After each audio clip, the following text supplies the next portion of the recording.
안녕하십니까? 역사의 숨결과 문화의 깊이를 탐험하는 여러분의 이야기 동반자입니다. 오늘 우리는 성경 속 한 구절에서 시작하여 우리 삶을 근본적으로 바꿀 수 있는 강력한 원칙에 대해 이야기해보고자 합니다. 바로 너그러움에 관한 이야기입니다. 우리는 흔히 너그러움이나 관대함을 단순히 물질적인 나눔, 즉 돈이나 물건을 주는 행위로만 생각하기 쉽습니다. 하지만 오늘 우리가 나눌 이야기는 그보다 훨씬 깊고 광범위한 차원의 너그러움입니다. 그것은 공식이 아니라 삶의 방식이며 테플론 코팅처럼 세상의 부정적인 것들이 우리에게 달라붙지 못하게 만드는 강력한 영적 태도입니다. 왜냐하면 너그러운 마음을 가진 사람은 어디서 사랑하고 어디서 섬길지를 끊임없이 찾기 때문입니다. 오늘의 이야기에 귀 기울이시기 전에 이 메시지가 여러분의 마음에 울림을 준다면 이 온기를 다른 이들과 나누어 주시는 것은 어떨까요? 여러분의 공유 하나가 또 다른 아름다운 나눔이 될 수 있습니다. 저희 채널을 구독해 주시는 것은 저희가 이러한 의미 있는 이야기를 계속 만들어 나가는데 큰 힘이 됩니다. 이 말씀을 듣는 모든 분들의 삶에 하나님의 크신 은혜와 평강이 함께 하시기를 기도합니다. 성경은 이렇게 말합니다. 우리가 얼마나 그리스도를 닮았는지는 우리가 얼마나 너그러운 사람인지를 보면 알 수 있다.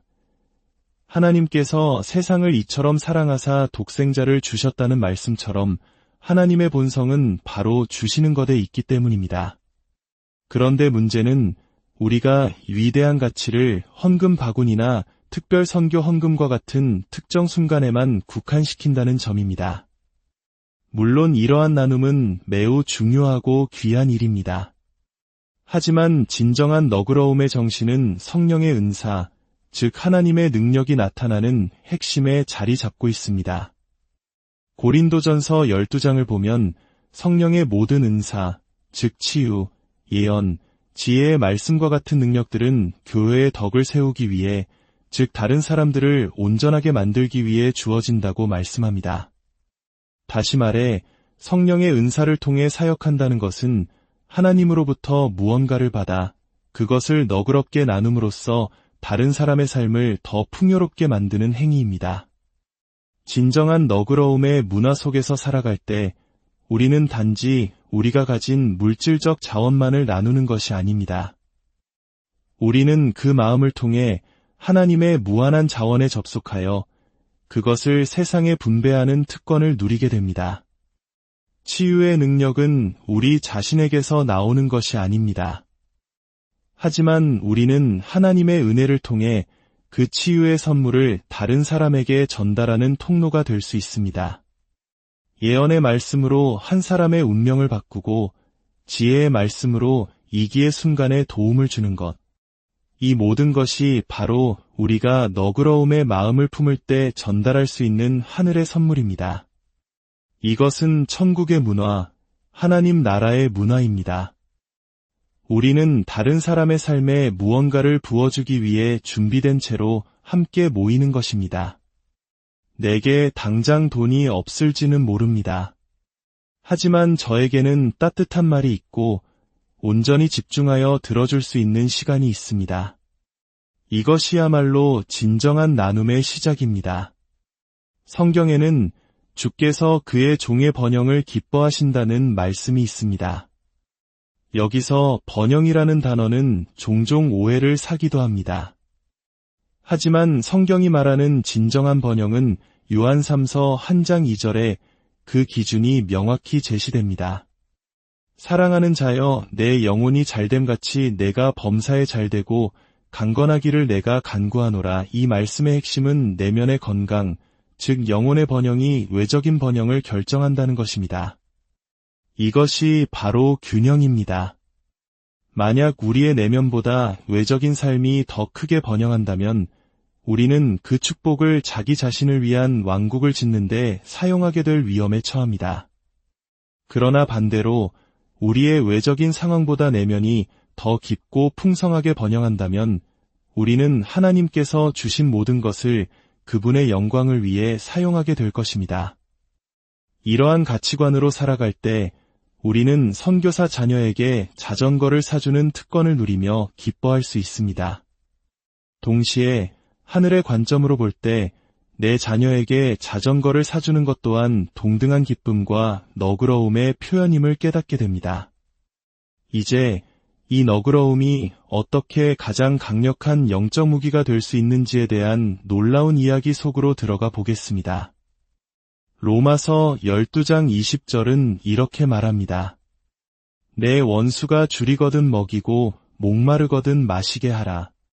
그리함으로 내가 숯불을 그 머리에 쌓아 놓으리라. 다른 번역본에서는 이 구절을 더욱 아름답게 표현합니다. 만일 당신의 원수가 굶주려 있다면 그에게 점심을 사주십시오. 친절함으로 그의 마음을 얻으십시오. 당신의 예상치 못한 너그러움이 그의 잠자던 양심을 깨울 것이기 때문입니다. 우리는 양심이 무뎌진 시대를 살아가고 있습니다. 수많은 상처와 잘못된 선택들로 인해 사람들의 양심은 거의 마모되어 버렸습니다. 이럴 때 우리는 그들의 행동이나 가치관을 손가락질하기 쉽습니다. 하지만 성경은 다른 길을 제시합니다. 바로 설명할 수 없고 예상할 수 없으며 심지어는 비이성적으로 보이기까지 하는 너그러움입니다. 그 너그러움이야말로 오랫동안 그 사람 안에서 죽어있던 무언가를 깨우는 열쇠가 될 수 있습니다. 열왕기하 6장에 나오는 엘리사 선지자의 이야기는 이것이 어떻게 실제로 일어나는지를 생생하게 보여줍니다.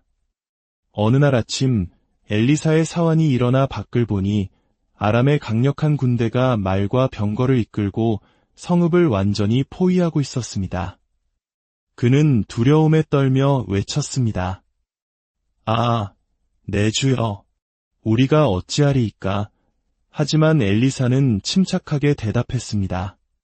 두려워하지 말라. 우리와 함께 한 자가 그들과 함께 한 자보다 많으니라. 그리고 엘리사는 기도했습니다. 여호와여, 원하건대 그의 눈을 열어보게 하옵소서. 그러자 하나님께서 그 청년의 눈을 여셨고 그는 놀라운 광경을 목격합니다. 산에 가득한 불말과 불병거가 엘리사를 둘러싸고 있었습니다. 이것은 도시 전체를 위한 보호가 아니었습니다. 바로 엘리사 한 사람, 하나님께 온전히 순종하는 그 한 사람을 위해 하늘의 군대가 동원된 것입니다. 여러분의 삶에서 하나님을 향한 온전한 순종의 예는 하늘의 시선을 사로잡습니다. 그리고 하나님은 우리가 그 사명을 완수할 수 있도록 돕기 위해 천상의 군대를 보내시어 우리의 모든 예를 뒷받침하십니다. 엘리사는 다시 기도합니다. 원하건대 저 무리의 눈을 어둡게 하옵소서. 그의 기도대로 아람 군대는 모두 눈이 멀게 되었습니다. 그러자 엘리사는 그들을 사마리아 성 한복판으로 이끌었습니다.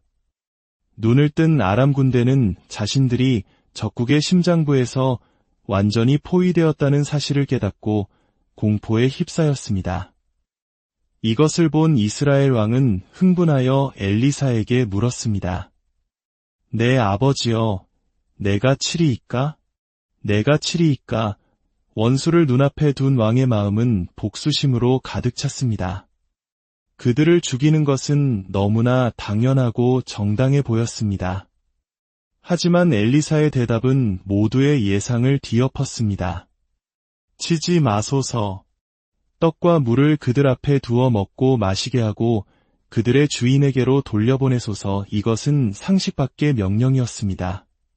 불과 몇 시간 전까지만 해도 자신들을 죽이려고 했던 적군에게, 그것도 전쟁에서 가장 귀한 식량을 나누어 큰 잔치를 베풀라는 것이었습니다. 이것은 가장 어색하고 불편한 순간에 베풀어진 너그러움이었습니다. 그들은 자신들의 죽음을 예상했지만 대신 풍성한 잔치상을 마주하게 되었습니다. 이 충격적인 경험은 그들의 마음속 깊은 곳을 흔들었습니다. 잔치가 끝난 후 그들은 무사히 자신들의 왕에게 돌아갔습니다. 그리고 성경은 그 결과를 이렇게 기록합니다.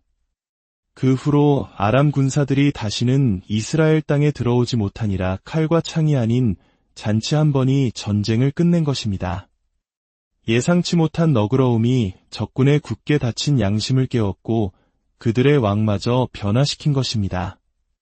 이것은 단순한 옛날 이야기가 아닙니다.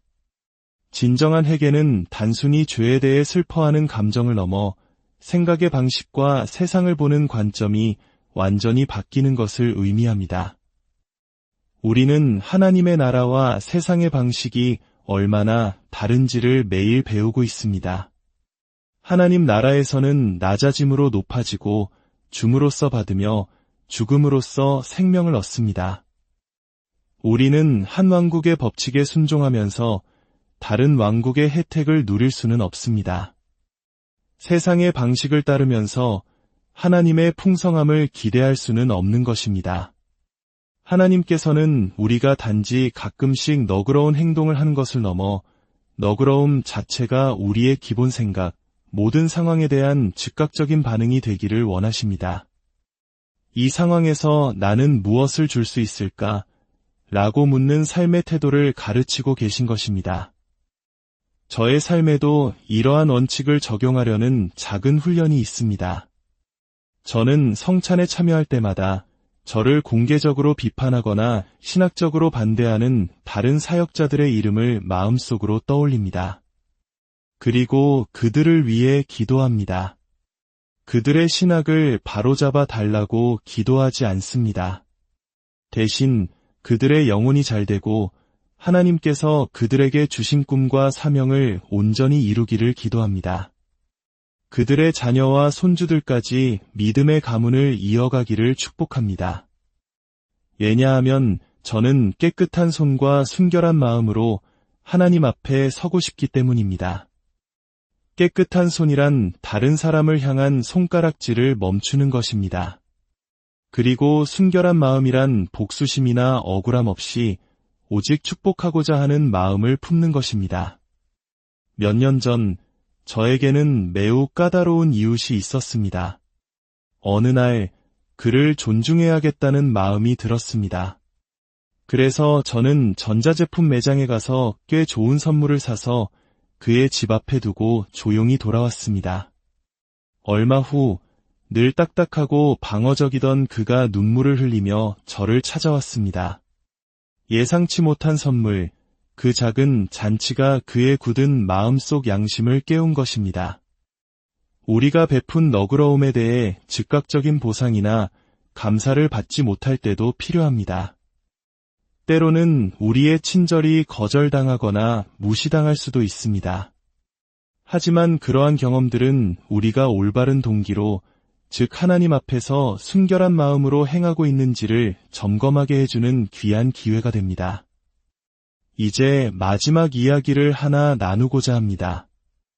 약 25년 전 제 동역자인 크리스 발로튼이 여러 사업체를 정리하고 막대한 빚을 진 채 저희 교회에 합류했습니다. 그는 자신의 어려움을 드러내지 않았지만 저는 친구로서 그가 겪는 재정적 압박을 알고 있었습니다. 어느 주일 아침 한 성도님이 제게 접힌 수표 한 장을 주며 크리스에게 전해달라고 부탁했습니다. 저는 그들이 모퉁이를 돌자마자 봉투에 담겨있지 않았으니 그 내용을 확인하는 것이 하나님의 뜻이라 생각하고 수표를 펼쳐보았습니다. 금액은 무려 3만 달러였습니다. 그날 저녁 기도회에서 저는 크리스에게 그 수표를 건넸습니다. 그는 놀라움을 금치 못하며 기도회 내내 그 수표를 흔들며 기뻐했습니다. 그는 자신에게 주어진 선물에 너무나 기뻐하며 하나님께 감사했지만 그 돈을 쓴 사람이 제가 아니었기에 저에게는 고맙다고 말하지 않았습니다. 저는 단지 수표를 전달했을 뿐입니다. 이것이 핵심입니다. 우리가 우리 자신의 수표, 즉 우리가 가진 것을 기꺼이 전달하는 데 익숙해질 때 하나님께서는 당신의 수표를 우리에게 맡기기 시작하십니다. 그때부터 우리는 우리가 만들어낼 수 없는 치유를 나누고 한 사람의 운명을 바꾸는 예언의 말씀을 전달하며 위기의 순간에 길을 열어주는 지혜의 말씀을 베풀게 됩니다. 바로 너그러움의 마음, 가장 어색한 순간에도 기꺼이 잔치를 베풀고자 하는 마음을 품을 때 우리는 하나님의 선물을 세상에 전하는 축복의 통로가 되는 것입니다. 아버지 하나님, 우리 모두에게 이 은혜를 부어주시옵소서. 우리 삶의 모든 영역에서 잔치를 베풀 기회를 볼 수 있는 눈을 열어주시고 예상치 못한 너그러움으로 잠자는 양심들을 깨울 수 있는 용기를 주옵소서. 우리의 작은 나눔을 통해 한 도시와 민족을 변화시키는 당신의 위대한 역사를 보게 하옵소서. 이 말씀을 듣는 모든 분들의 삶에 주는 기쁨과 나누는 풍성함이 가득하기를 주님의 이름으로